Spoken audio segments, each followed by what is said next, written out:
So good afternoon, everybody. Happy Thursday, and welcome to Integrating e-Textbooks into USU Courses, our Teaching with Technology series. Today we have Dr. Linda McCauley of the Education and Technology Innovation Support Office, or ETI for short, and Allison Rollins, the Director of the Learning Resource Center, or LRC for short.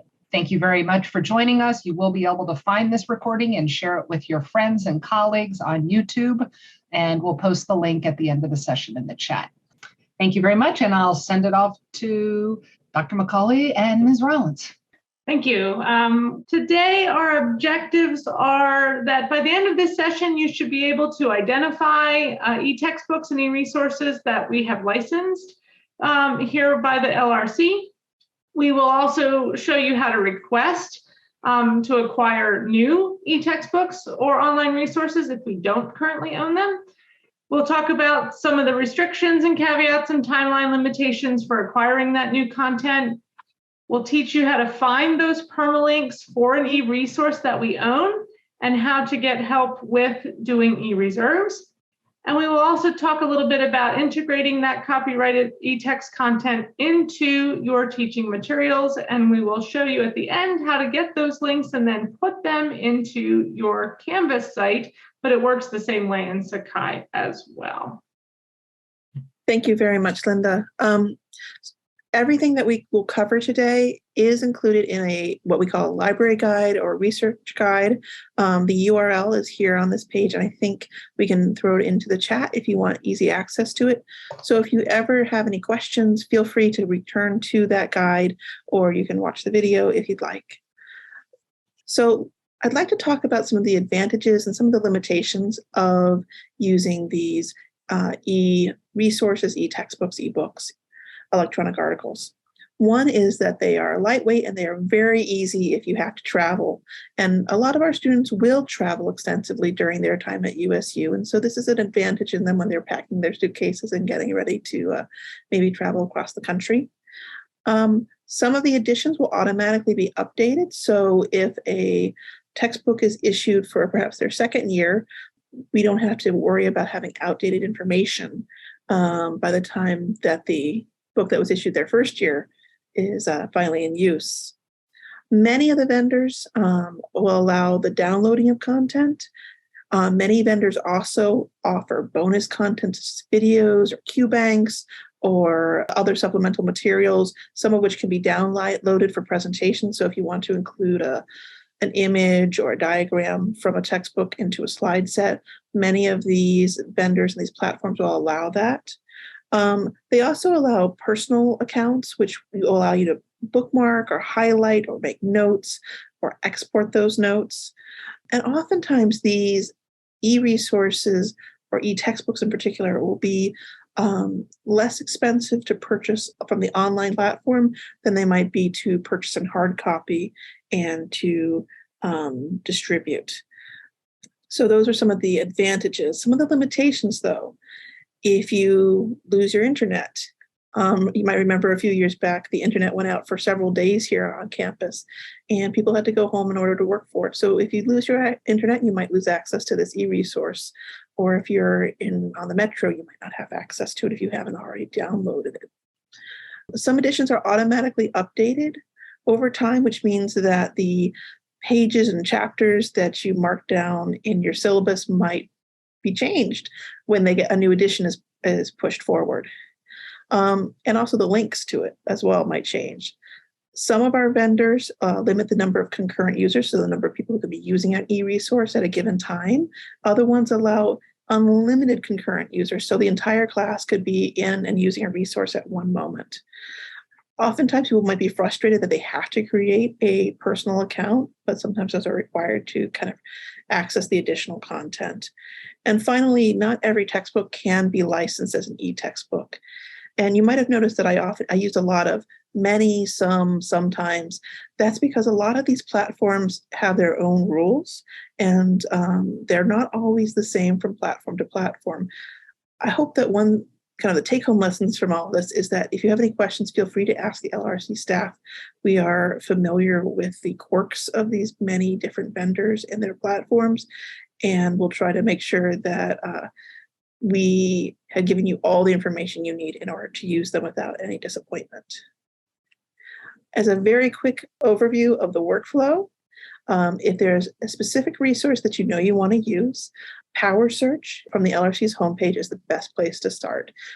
This is a search bar that's smack dab in the middle of the LRC's homepage once you've logged in, and it's got ebooks, it's got articles. You can search by DOI, you can search by ISBN, you can search by title or author, and it will tell you whether or not we own the resource. And if we own it electronically, it will provide a permalink. If it doesn't, the next step is often to ask the LRC staff, and we will start to do our research to see if we can get it for you. And there's a lot of factors that go into this, from is it on a platform that we're allowed to use, to do we have funding, do we have CCP approval, all those different topics. Is there a site license available? Because we can't, even if you like say, oh, I went to Amazon and I saw an ebook there, we can't purchase like 60 copies for all the people who are in a class for their own unique copy. We only purchase things as site licenses for the entire university to have access. The important thing to remember from that is often it takes us at least 6 weeks to go through that whole process. So please give us as much warning as you can, just so that we can have enough time to fulfill the request if we can fill it. And we'll let you know if we can't. We'll try to get back to you within a week. So I mentioned the permalink. This image shows you briefly how to find that permalink. So when you go into the library's homepage, you'll see the search bar for Power Search. You can enter it, you can search on it, you can find your title, click on it, and you're going to see a little blue phrase that says available online. You'll see the icon with the double links. When you click on that, you will find the link to the permalink that you can copy and paste as you need to. We have instructions on our guide on how to formulate a permalink if you want to. So this might be useful if you're maybe copying a specific book chapter that wasn't included in Power Search. Maybe we only had a link to the whole book. So there are instructions on the guide on how to, a formula for building your own permalink. It's a little bit tricky. And again, if you ever have any questions, just ask us and we will we'll do that work for you. We're happy to help. The key is don't just grab the URL that you see at the top of your browser window when you've completed that search. That won't function outside of your unique login and search. So definitely look for that permalink link and use that. Yeah, because everything that we have is going through our proxy server. Those proxy servers will sometimes convert things in different ways that make them unreliable, especially if you're building a syllabus that you want to not frustrate yourself and your students. So that's if we own it. If we don't own it, the best thing to do, just call us, write us, and we will help out. And so usually, as many of you are probably familiar with, we can't make GPC purchases from August through early October when our funds are reloaded. So not only do we have to get all the approvals and our investigations done before the GPC cards are shut down, we also need to make the purchase. So that's why we ask for as much heads up as possible in order to make these purchases. And if you want to send us your syllabus, we can search a whole list at once and kind of update you on what we have and what we can acquire. As a quick aside, we can, if you want to use a video, assign a video in a course, let us know. We do have an option of using a tool called Swank, and you can search Swank and see if they have the video you want to assign. It's about $100 for us to license it for, I think for a calendar year. When you are updating your course, you'll want to just check with us. The staff will make sure that perhaps the title didn't change. Perhaps it was removed from our collections because the vendor decided to stop selling it, or maybe it transferred to a new publisher. So if you let us know if you're going to reuse content from year to year, we'll just make sure that everything is still working smoothly, that all the links are still up to date. And we're very happy to make sure that you're updated if there are new editions available or if any of the links have changed.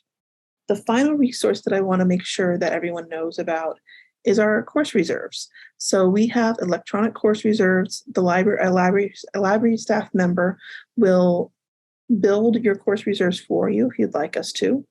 Now, you can always put everything in your Canvas or Sakai course yourself, and Linda's going to show you how to do that. But if you'd like the library to kind of create a landing page for all of your resources, we can do that. So to do this, if you go to the library under Campus Life, there are some instructions there on how to find e-resources. And when you click on them, we can organize them into kind of units or sections or maybe class periods. You can tell us what the sections are. If we need to, we can do electronic items that we own, print items that we own, we can scan them to PDF and make them available. We can borrow articles or book chapters if you miss two. There are some copyright restrictions, and we describe what those copyright restrictions are on our eResource homepage. So we're allowed like 10% of a book that we can put on eResource for you. And I think with that, we're ready to go to a live demonstration of how you can go from a permalink into integrating it into Canvas or Sakai. All right, so we'll navigate first off to the USU homepage so that you can find the library. So the typical way that I find it is I click on the Campus Life link and then I click library. And then as we showed in some of the earlier slides, you want to go to that USU main. And then once this page loads, we have the power search here in the middle where you can then go look for those resources that you might have interest in and see if they have that available online link on them. So in the interest of time, I found one already, but once you've done this search and you look for that permalink, then I'll show you now how to put them into a Canvas course. So if I navigate to Canvas, you might have a couple places where you want to place these types of links. So you may want to add it here to the home page of your course. And this is just a sandbox. It doesn't really have any content in it. But if I click edit on that home page anywhere in Canvas that you have this rich text editor, this box to type content into, you can use to be able to link to anything. And one of the things you can do is link to a website. And in essence, this permalink that you have grabbed from the library website is just a website. So if on my homepage I wanted to put a link to the ebook, I can just type the title of the book, or I can just, in this case, type the words ebook, and then I can highlight those words and use the toolbar in the rich text editor that looks like a chain link, click the little arrow next to it, choose external links. External link is really just a fancy word for a website, and that's all that permalink is.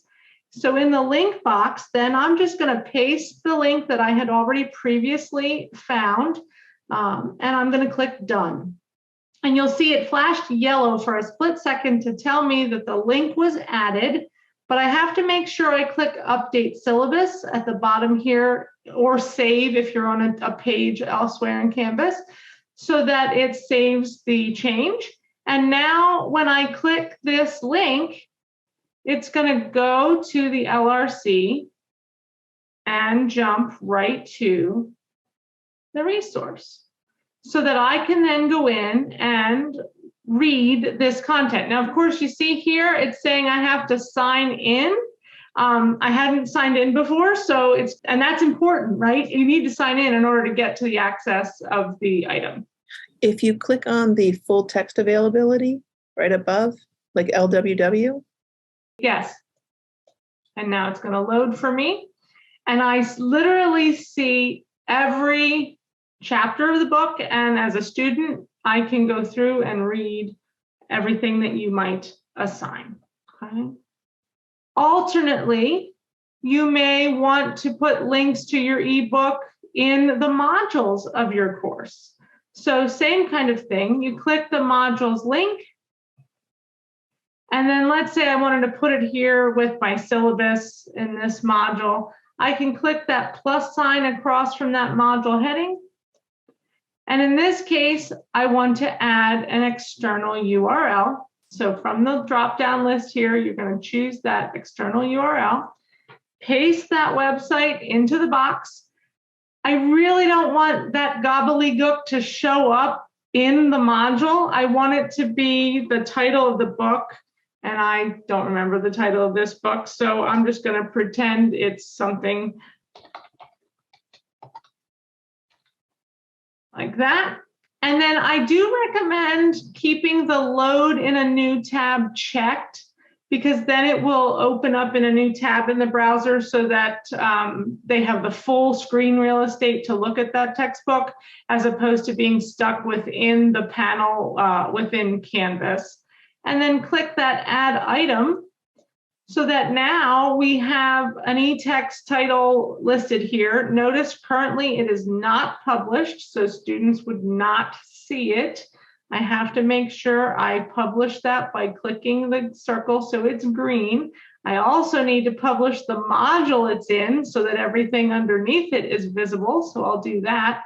And then if I click that link, or if students click that link, they're again taken to that same page that we saw earlier, and you can click on the text there.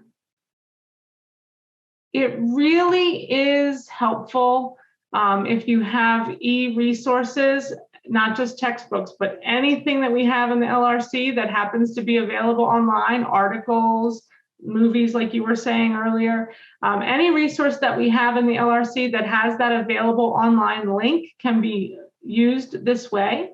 And you can do this in both Canvas or Sakai, because it's really just a website. So anywhere you can copy paste a website into a content area, you can also use these permalinks so that your students can have access to that content to consume. Thank you for watching today's Teaching with Technology Brown Bag session. You can view all Teaching with Technology Brown Bags on the USU YouTube channel under the full ETI playlist. Have a nice day.